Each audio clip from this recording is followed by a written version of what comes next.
ತಡರಾತ್ರಿವರೆಗೂ ಕೂಡ ಒಂದಷ್ಟು ವಿಚಾರಗಳನ್ನು ಮುಟ್ಟಿಸುವಂಥ ಪ್ರಯತ್ನಗಳಾಗಿದೆ. ಅದರ ಇನ್ಸೈಡ್ ಮಾಹಿತಿ ರಿಪಬ್ಲಿಕ್ ಕನ್ನಡಕ್ಕೆ ಲಭ್ಯವಾಗಿದೆ. ಎಕ್ಸ್ಕ್ಲೂಸಿವ್ ಮಾಹಿತಿ ಇದು. ಹಿಲ್ಟನ್ ಹೋಟೆಲ್ನಲ್ಲಿ ಶಾಸಕಾಂಗ ಪಕ್ಷದ ಸಭೆ ನಡೆಯುತ್ತೆ.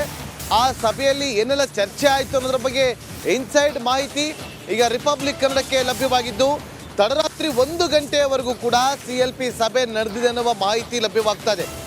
ಪ್ರಾಶಸ್ತ್ಯವಾರು ಮತ ಚಲಾವಣೆಗೆ ಅಭ್ಯರ್ಥಿಗಳಿಗೆ ತರಬೇತಿಯನ್ನು ಕೊಡಲಾಗಿದೆ. 3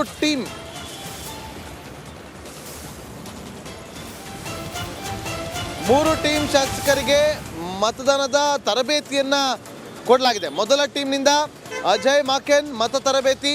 ಮೊದಲ ಪ್ರಾಶಸ್ತ್ಯದ 46 ಮತಗಳು ಅಜಯ್ ಮಾಕೆನ್ಗೆ. ಎರಡನೇ ಟೀಮ್ನಿಂದ ನಾಸಿರ್ ಹುಸೇನ್ಗೆ ಮತಗಳು. ಇಲ್ಲಿಯೂ ಕೂಡ 46 ಶಾಸಕರ ಮತಗಳ ವಿಂಗಡಣೆ ಆಗುತ್ತೆ. ಮೂರನೇ ಟೀಮ್ನಿಂದ JC ಚಂದ್ರಶೇಖರ್ಗೆ ಮತದಾನ. ಇಲ್ಲಿಯೂ ಕೂಡ 46 ಶಾಸಕರಿಗೆ ಮತ ಚಲಾವಣೆಯ ಬಗ್ಗೆ ತರಬೇತಿಯನ್ನ ಕೊಡಲಾಗಿದೆ.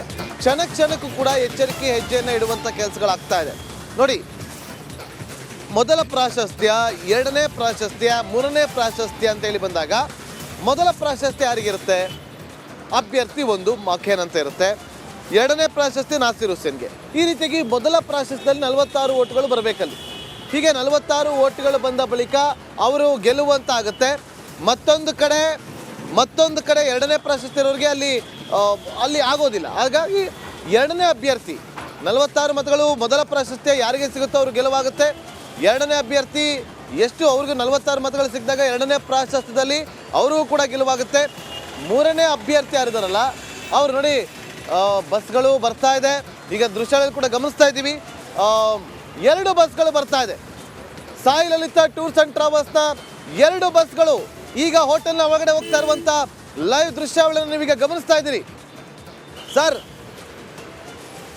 ಇದೇನು ಕಾಂಗ್ರೆಸ್ ಲೀಡರ್ಗಳ ಶಾಸಕರು ಕರ್ಕೊಂಡು ಹೋಗಕ್ಕ ಎಷ್ಟು 2 ಬಸ್ ಬುಕ್ ಮಾಡಿದಾರ? 4 ಬಸ್ಸು. ಈಗ ಡ್ರೈವರ್ ನಮಗೆ ಮಾಹಿತಿ ಕೊಟ್ಟಿದ್ದಾರೆ, 4 ಬಸ್ಗಳು ಬುಕ್ ಮಾಡಿದ್ದಾರೆ ಅಂತ ಹೇಳಲಾಗ್ತಾ ಇದೆ. ನೋಡಿ, Sai Lalitha tours and travels 1, 2, 3 bus, ಈಗ 2 ಬಸ್ ಹಿಂದೆ ಇರುವಂಥ ದೃಶ್ಯವನ್ನು ಈಗ ಗಮನಿಸ್ತಾ ಇದ್ದೀವಿ. 4 ಬಸ್ಗಳನ್ನು ಬುಕ್ ಮಾಡಿದ್ದಾರೆ ಅಂತೇಳಿ ಈಗಷ್ಟೇ ಚಾಲಕರು ಮಾಹಿತಿಯನ್ನು ಕೊಟ್ಟಿದ್ದಾರೆ. ಈಗ ಒಳಗಡೆ ತೆರಳ್ತಾ ಇರುವಂಥ ದೃಶ್ಯಾವಳಿ ಇಲ್ಲಿ ಗಮನಿಸ್ತಾ ಇದ್ದೀವಿ. 4 ಬಸ್ಗಳು. ಸರ್, ಎಷ್ಟೊತ್ತಿಗೆ ಕರ್ಕೊಂಡು ಹೋಗಿ ಕೇಳಿದ್ದಾರೆ ಗೊತ್ತಿಲ್ಲ. ಒಟ್ಟು 4 ಬಸ್ಗಳನ್ನ ಬುಕ್ ಮಾಡಿದ್ದಾರೆ. 150 ರೂಮ್ಗಳು ಬುಕ್ ಆಗಿರುವಂಥದ್ದು ಒಂದು ಕಡೆ. ಮತ್ತೊಂದು ಕಡೆ 4 ಬಸ್ಗಳನ್ನು ಬುಕ್ ಮಾಡಲಾಗಿದೆ. 4 ಬಸ್ಗಳು ಕೂಡ ಈಗ ರೆಸಾರ್ಟ್ನ ಒಳಗಡೆ ಹೋಗ್ತಾ ಇರುವಂಥ ದೃಶ್ಯಾವಳಿ. ಹಿಲ್ಟನ್ ಹೋಟೆಲ್ನಲ್ಲಿರುವಂಥ ಕಾಂಗ್ರೆಸ್ನ ನಾಯಕರೆಲ್ಲರಿಗೂ ಕೂಡ ನೇರವಾಗಿ ವಿಧಾನಸೌಧಕ್ಕೆ ಕರೆದುಕೊಂಡು ಹೋಗುವ ಸಲುವಾಗಿ 4 ಬಸ್ಗಳು. ಈಗ 4 ಬಸ್ಗಳ ಪೈಕಿ 2 ಬಸ್ಗಳು ಒಳಗೆ ಹೋಗ್ತಾ ಇದೆ. ಮತ್ತೊಂದು ಬಸ್ ಕೂಡ ಅಲ್ಲಿ ಹಿಂದೆ ನಿಂತಿದೆ. ಒಟ್ಟು 3 ಬಸ್ಗಳು ತೆರಳಿರುವಂಥದ್ದು. ಇನ್ನೂ ಒಂದು ಬಸ್ ಬರುವಂಥ ನಿರೀಕ್ಷೆ ಇದೆ. ಒಟ್ಟು ನಮ್ಮ ವಿಡಿಯೋ ಜರ್ನಲಿಸ್ಟ್ ಕೃಷ್ಣ ಅವರು ಬಸ್ಗಳ ದೃಶ್ಯವನ್ನು ತೋರಿಸುವಂಥ ಕೆಲಸವನ್ನು ಮಾಡ್ತಿದ್ದಾರೆ. ಅಲ್ಲಿ ಬಸ್ಗಳು ಬರ್ತಾ ಇರುವಂಥದ್ದು ಹೋಟೆಲ್ನ ಒಳಗೆ ಹೋಗ್ತಾ ಇದೆ. ಈಗ 3 ಬಸ್ ಅಂತೂ ಹೋಗಿದೆ. ಎಲ್ಲ ಶಾಸಕರನ್ನು ಕೂಡ ಬಸ್ನಲ್ಲೇ ಕರೆದುಕೊಂಡು ಹೋಗುವಂಥ ಪ್ಲಾನಿಂಗ್. 3 ಬಸ್ ಹೋಗಿದೆ. ನಾನು ಡ್ರೈವರ್ನ ಕೇಳ್ತೀನಿ, ಸರ್ 4 ಬಸ್ ಬಂತಾ? ಈಗ ಒಂದು ಬಂದು ಆಲ್ರೆಡಿ ಒಂದು ಬಸ್ ಹೊರಡೋಗಿದೆ. ಓಕೆ, 4 ಬಸ್ಗಳು ಕೂಡ ಒಳಗಡೆ ಹೋಗಿದೆ ಎನ್ನುವ ಮಾಹಿತಿ ಈಗ ನಮಗೆ ಸಿಕ್ಕಿದೆ. 4 ಬಸ್ಗಳು ಕೂಡ ಒಳಗಡೆ ಹೋಗಿರುವ ಬಗ್ಗೆ ಮಾಹಿತಿ ಸಿಕ್ಕಿದೆ.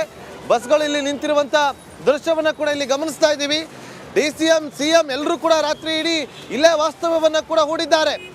ಇಲ್ಲೇ ಹೂಡಿದ್ದು ನೇರವಾಗಿ 10 ಗಂಟೆಗೆ DCM DK ಶಿವಕುಮಾರ್ ಅವರು ಹೇಳಿರುವಂತೆ ಒಟ್ಟಿಗೆ ಎಲ್ಲರೂ ಕೂಡ ಇಲ್ಲಿಂದ 10 ಗಂಟೆಗೆ ಹೋಗ್ತಾರೆ ಅಂತ ಹೇಳಲಾಗ್ತಾ ಇದೆ. ಒಬ್ಬೊಬ್ಬರೇ ನಾಯಕರು ಇಲ್ಲಿ ಬೆಂಗಳೂರಲ್ಲಿ ಯಾರು ಸ್ಟೇ ಆಗಿದ್ರಲ್ಲ ಅವರೆಲ್ಲರೂ ಕೂಡ ಈಗ ಬೆಳಗ್ಗೆ ಇಲ್ಲಿಗೆ ಬರುವಂಥ ಕೆಲಸಗಳನ್ನು ಮಾಡ್ತಿದ್ದಾರೆ. ಮಹದೇವಪ್ಪ ಅವರು ಸಚಿವರು ಬೆಳಗ್ಗೆ ಬಂದಿದ್ದನ್ನು ಕೂಡ ನಾವಿಲ್ಲಿ ಗಮನಿಸಿದ್ವಿ. ಶಾಸಕಿ ಲತಾ ಮಲ್ಲಿಕಾರ್ಜುನ ಅವರು ಕೂಡ ಬಂದಿದ್ದರು, ಪಕ್ಷೇತರ ಅಭ್ಯರ್ಥಿ, ಅವರು ಕೂಡ ಆಗಮಿಸಿದ್ದಾರೆ. ಈಗ 4 ಬಸ್ಗಳು ಹೋಗಿದೆ. ಜೊತೆಗೆ ಅವರ ಪ್ರೈವೇಟ್ ವಾಹನಗಳು ಕೂಡ, ಅಂದರೆ ಶಾಸಕರು ಬಳಸುವಂಥ ಸರ್ಕಾರಿ ವಾಹನಗಳೇನಿದೆ ಆ ಎಲ್ಲ ವಾಹನಗಳು ಕೂಡ ಈಗ ಒಳಗಡೆ ಒಂದೊಂದಾಗಿ ಹೋಗ್ತಾ ಇದೆ. ಅವರ ಸರ್ಕಾರಿ ವಾಹನಗಳು ಕೂಡ ಹೋಗ್ತಾ ಇದೆ. ಬಸ್ಗಳು ಕೂಡ ಒಳಗಡೆ ಪ್ರವೇಶವನ್ನು ಪಡೆದುಕೊಂಡಿದೆ. ಒಟ್ಟು ಇಲ್ಲಿಯವರೆಗೂ ಕೂಡ 4 ಬಸ್ಗಳು ಒಳಗೋಗಿದೆ. 4 ಬಸ್ಗಳು ಹೋಗಿರುವಂಥದ್ದು. ನೋಡಿ ಈಗ ಇಲ್ಲಿ ಸರ್ಕಾರಿ ವಾಹನಗಳು ರೆಸಾರ್ಟ್ನ ಅಂದರೆ ಹೋಟೆಲ್ನ ಒಳಗಡೆ ಹೋಗ್ತಾ ಇರುವಂಥದ್ದು. ಅಂದರೆ ಎಲ್ಲರೂ ಕೂಡ ಇಲ್ಲೇ ಇರುವಂಥ ಹಿನ್ನೆಲೆಯಲ್ಲಿ ಅವರ ಸರ್ಕಾರಿ ವಾಹನಗಳು ಈಗ ಹೋಗ್ತಾ ಇರುವಂಥದ್ದು ಅಲ್ಲಿ ಗಮನಿಸ್ತಾ ಇದ್ದೀವಿ. ಮತ್ತೊಂದು ಕಡೆ ಶಾಸಕರು ಡಿ ಕೆ ಶಿವಕುಮಾರ್ ಅವರಿಗೆ ಸಂಬಂಧಪಟ್ಟಂತ ವಾಹನ ಕೂಡ ಈಗ ಒಳಗೆ ಪ್ರವೇಶವನ್ನು ಪಡೆದುಕೊಳ್ತದೆ. ಆಗಷ್ಟೇ ಈ ಹಿಂದೆ ಕೆಲವೇ ಕ್ಷಣಗಳ ಹಿಂದೆ ಅಷ್ಟೇ DCM ಡಿ ಕೆ ಶಿವಕುಮಾರ್ ಅವರ ಒಂದು ವಾಹನ ಅಂದರೆ ಅವರ PA ಕೂಡ ಹೋಗ್ತಾರೆ. ನೋಡಿ ಇಲ್ಲಿ ದೃಶ್ಯಾವಳಿ ಕೂಡ ಗಮನಿಸ್ತಾ ಇದ್ದೀವಿ. ಕರ್ನಾಟಕ ಪ್ರದೇಶ ಕಾಂಗ್ರೆಸ್ ಸಮಿತಿ ಅಧ್ಯಕ್ಷರು ಅಂತೇಳಿ ಬೋರ್ಡ್ ಅನ್ನು ಹಾಕಿರುವಂಥ ವಾಹನ ಕೂಡ ಅಂದರೆ DCM ಡಿ ಕೆ ಶಿವಕುಮಾರ್ ಅವರು ಕೂಡ ಇಲ್ಲೇ ಸ್ಟೇ ಆಗಿದ್ದಾರೆ. ಅವರೇ ಹೇಳ್ತಿರು CM ನಾನು ಎಲ್ಲರೂ ಕೂಡ ಇಲ್ಲೇ ಇರ್ತೀವಿ, ಎಲ್ಲರೂ ಒಟ್ಟಿಗೆ ಇಲ್ಲಿಂದ 10 ಗಂಟೆಗೆ ಹೋಗ್ತೀವಿ ಅಂತ ಹೇಳಿದ್ದಾರೆ. ಈಗ 8 ಗಂಟೆ 11 ನಿಮಿಷ ಎಲ್ಲರನ್ನು ಕೂಡ ಇಲ್ಲಿಂದ ನೇರವಾಗಿ ವಿಧಾನಸೌಧಕ್ಕೆ ಕರೆದುಕೊಂಡು ಹೋಗಲಾಗುತ್ತೆ ಕೆಲವೇ ಕ್ಷಣಗಳಲ್ಲಿ. ಅಂದರೆ ಕುತೂಹಲ ಅಂತೂ ಇದ್ದೇ ಇದೆ. ಕಾಂಗ್ರೆಸ್ನಲ್ಲಿ ಕ್ರಾಸ್ ವೋಟ್ ಆಗ್ಬಿಡ್ತಾ ಅನ್ನುವ ಒಂದು ಆತಂಕ ಈಗಲೂ ಕೂಡ ಇದೆ.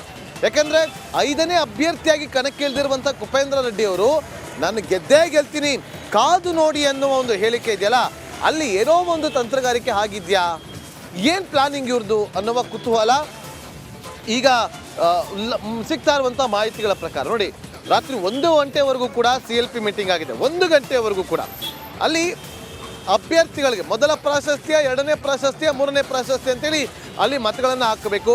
ಮತಗಳನ್ನು ಹಾಕಿದಾಗ ಅಲ್ಲಿ ಯಾವ ರೀತಿಯಾಗಿ ಪ್ರಕ್ರಿಯೆಗಳಿರುತ್ತೆ ಅನ್ನೋದ್ರ ಬಗ್ಗೆ ಪಾಠವನ್ನು ಮಾಡುವಂಥ ಕೆಲಸ ಆಗಿದೆ. ಇದೆಲ್ಲದರ ಜೊತೆಗೆ ಇನ್ಸೈಡ್ ಮಾಹಿತಿ ಏನಂತಂದರೆ ರಾತ್ರಿ 1 ಗಂಟೆವರೆಗೂ ಕೂಡ CLP ಮೀಟಿಂಗ್ ಆಗಿದೆ. O T U studio.